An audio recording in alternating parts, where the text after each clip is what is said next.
Hello friends, welcome to पहाड़ी boy classes. आज मैं आपको बताने जा रहा हूँ कॉर्पोरेट गवर्नेंस का ये चैप्टर है CACG principle of corporate governance and Commonwealth 1999। ठीक है, इसमें जो हमारे पास देखें यहाँ पे 14 to 15 पॉइंट्स हैं। तो इनकी हेडिंग्स जो होती है ना, ये इंपॉर्टेंट होती है कॉलेज में, जैसे आपको पता ही है। ठीक है, इन हेडिंग्स को हम कैसे याद करें उसका एक ट्रिक बताने जा रहा हूँ। ठीक है, ये आपके लिए हेल्पफुल होगा और कल हमारा वैसे पेपर है, बाकियों का नेक्स्ट ईयर और उससे अगले साल भी आपके लिए ये यूज़फुल ही रहेगा। ठीक है, सबसे पहले तो मैंने यहाँ पे देखिए ABCDs लिखे हुए हैं, ये आप देख सकते हो। तो देखिए 2 बार A, 3 bar B, 3 bar C। ठीक है, ये तो आप ऐसे ही याद कर लीजिए, क्योंकि 3 से 3 6 और 2 8 8 तो आपको यहीं से याद हो जाते हैं। और लास्ट में 2 RST है। ठीक है, बीच में ILM है। ये अगर आप याद करेंगे ना तो आपको याद रहेंगी कि कौन से पॉइंट कहाँ से स्टार्ट होते हैं। सबसे पहली बात तो ये होगी। ठीक है, तो जनरली आपको ऐसे याद हो गए। देखिए 2A 3B 3C हो गए। ठीक है, लास्ट में 2RST तो है ही है और ILM बीच में है। ठीक है, तो आपको देखिए इसकी ट्रिक जो है वो मैं आपको बताने जा रहा हूँ कैसे याद करेंगे। देखिए एनुअल रिव्यू, सबसे पहले है एनुअल रिव्यू। एनुअल रिव्यू क्या होता है? ठीक है, जो लास्ट में हमारा रिपोर्ट कार्ड आता है। ठीक है, लास्ट का रिपोर्ट कार्ड।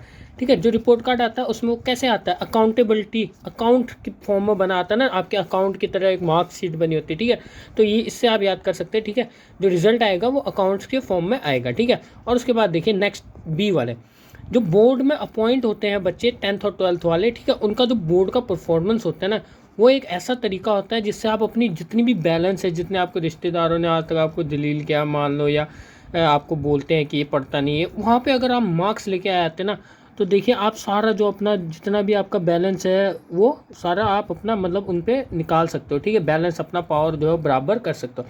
तो देखिए ये याद करने का, जो हमारा रिपोर्ट आता है वो अकाउंट की फॉर्म में आता है। ठीक है, और जो बोर्ड में बच्चे अपॉइंट होते हैं, अगर उनकी बोर्ड की परफॉर्मेंस बहुत अच्छी हो जाती है तो अपना जितना भी पुराना हिसाब किताब है बैलेंस कर लेते हो। ठीक है, अपने रिलेटिव्स या जो भी तुम्हें चढ़ाता है या क्लासमेट्स वगैरह। ठीक है, उसके बाद आता है C।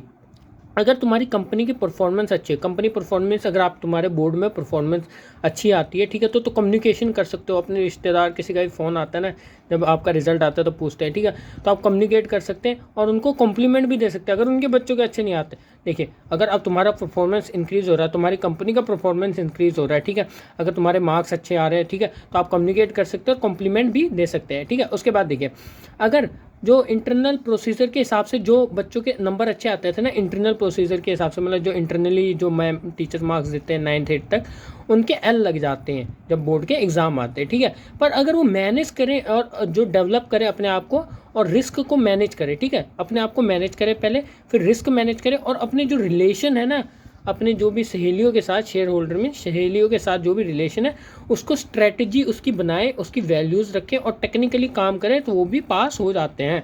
ठीक है, अच्छे नंबरों से। तो ये देखिए ये बहुत आसान है। यहाँ से आप देखिए क्या है, इंटरनल प्रोसीजर में जो अच्छे मार्क्स लेके आते हैं उनके L लग जाते हैं। ठीक है, पर वो मैनेज करें अपने और डेवलप करें।